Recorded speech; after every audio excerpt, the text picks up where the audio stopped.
বন্ধুরা রাতের খাবার দেখুন, মা কি বাড়ে, কী কী খাবার আছে দেখতে থাকুন বন্ধুরা।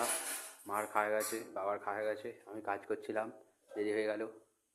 খাবার বাড়ছে মা।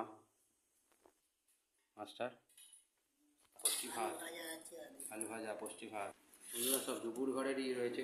এই যে লাউ শাক দিয়ে বাঁধাকপির তরকারি, আলু ভাজা, আলু পোস্ত, দুপুরে সব দুপুরেরই। পুষ্টি ভাতে কাঁচা লঙ্কা বন্ধুরা, কাঁচা লঙ্কাটা ভাতের সাথে একটু রগড়ে নিলাম, ঝাল ঝাল হেভি লাগবে। এই যে এখানে আলু পোস্ত আছে, বাঁধাকপির তরকারি আছে।